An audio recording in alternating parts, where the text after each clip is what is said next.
Karine. On a perdu Philippe. Ah, peut-être qu'il est encore en train de délibérer. Bah oui. Oui, mais il savait qu'il devait venir quand même. Bon. Qu'est-ce qu'on fait du coup? Tu commences ou tu le fais sans lui?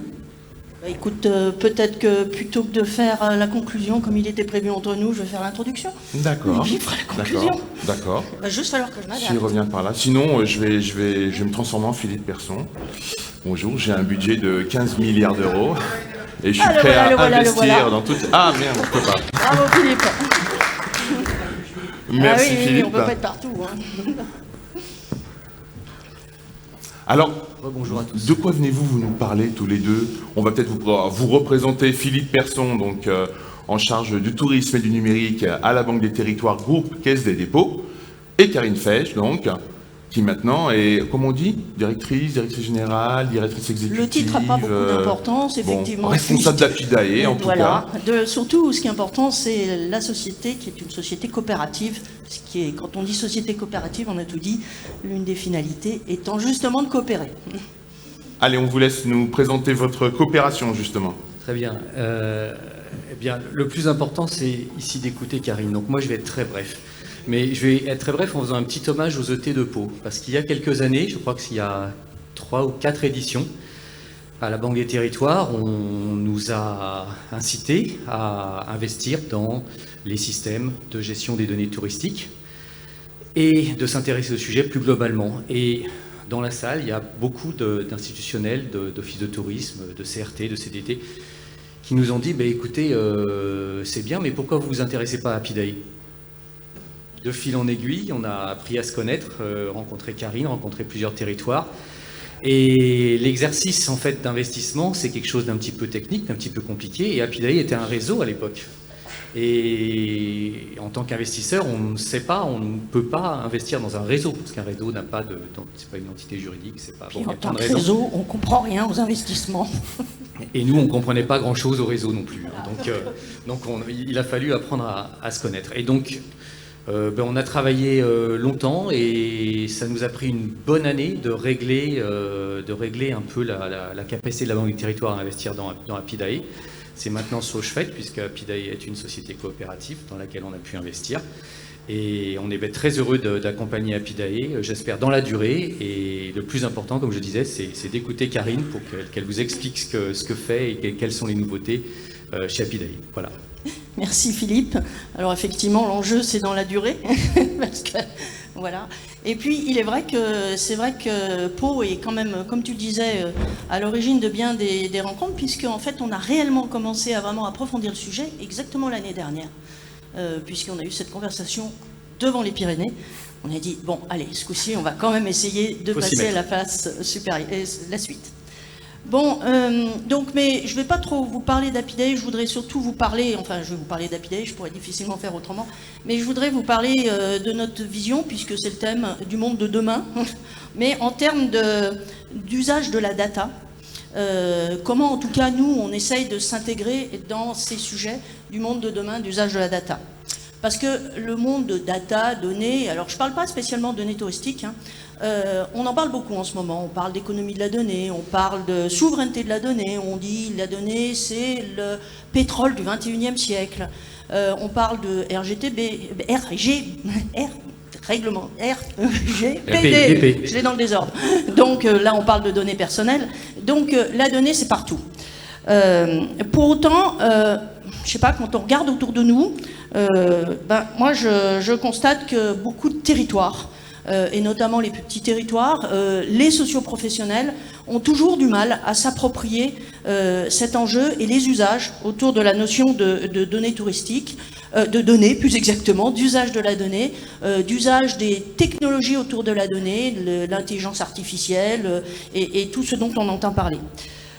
Très peu, à part quelques gros acteurs, soit des gros acteurs du monde du tourisme, que sont par exemple la Compagnie des Alpes, la SNCF, tous ces gros acteurs qui, eux, sont là-dedans depuis longtemps, grâce notamment aux données personnelles, ou aussi quelques grandes collectivités territoriales, notamment les métropoles, ou quelques destinations qui ont des gros moyens, et notamment les stations. Je voudrais parler par exemple de Lyon ou Val Thorens ou même La Plagne qui ont empoigné ce sujet depuis un moment et notamment qui essayent de développer avec leur écosystème local des projets autour d'une stratégie client concertée. Donc ça demande des gros moyens, ça demande des moyens financiers, mais ça demande aussi des intégrations de profils tels que des data scientists qui ne se courent pas ou qui ne sont pas à tous les coins de rue. Et puis d'autre part, il y a aussi des partenaires qui sont avec eux, par exemple sur Val Thorens, qui travaillent avec des startups comme Visidata, justement pour empoigner les sujets techniques qui sont liés à ça. Si on parle maintenant aussi par exemple des métropoles, où là on est sur d'autres types de données, c'est plutôt des données autour de l'énergie, des données autour de la mobilité. Donc là aussi on parle d'usage de la donnée, et là aussi on parle de gros moyens, Nice, Saint-Étienne, même dans Grenoble, Chambéry, Marseille, tout ça, tous ces gens-là ont empoigné le sujet, mais là aussi c'est des gros moyens. La DSI de Lyon Métropole, c'est presque la taille d'un office du tourisme chez nous.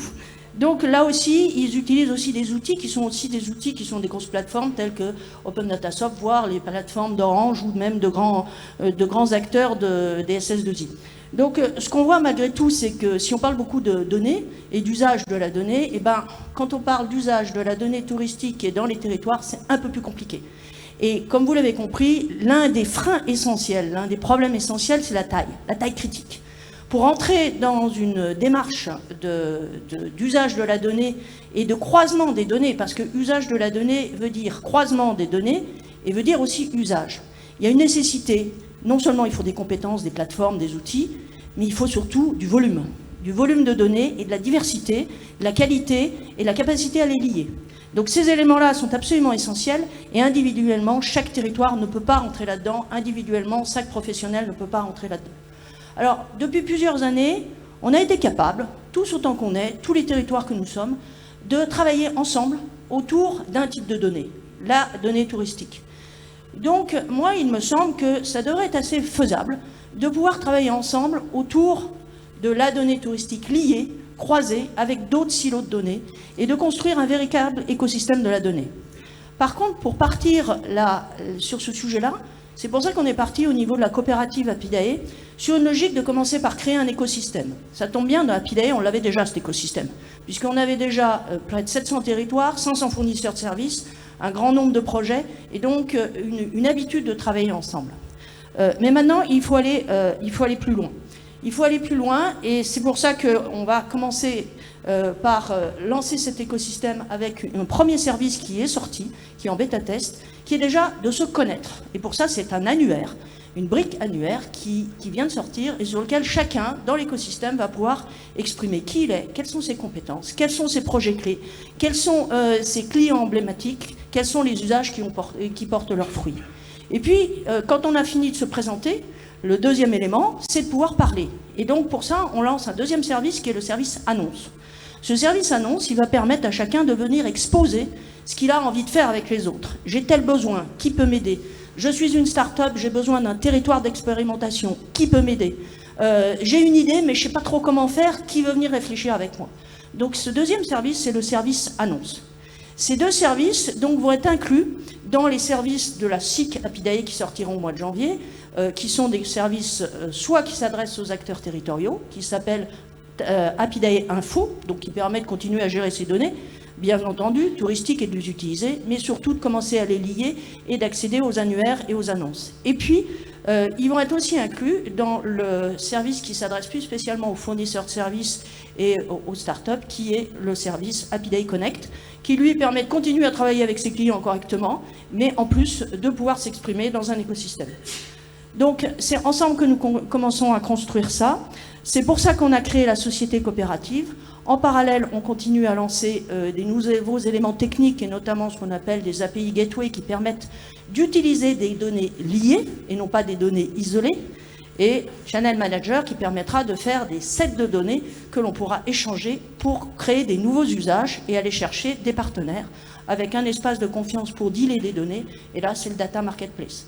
Donc voici la feuille de route sur 2021, et comme on est ici au lieu des rencontres, au lieu de l'innovation et au lieu de l'imagination et au lieu où on construit des choses ensemble, les gagnants start-up de aujourd'hui, donc les 5 lauréats auront bien entendu un abonnement gratuit à 1 an à Happy Connect pour qu'ils viennent expérimenter, parce qu'en plus tous les sujets qui ont été adoptés là ont toute leur place dans notre écosystème. Et donc, vous aurez un abonnement gratuit, vous pourrez rejoindre l'environnement Happy Day, tester vos idées, appeler à projet, présenter vos affaires et surtout nous inspirer, parce que l'avenir c'est vous. Et la construction d'un écosystème autour de la donnée et des usages, ça passe par vous. Merci beaucoup, Karine. Merci, Karine. Merci, Philippe.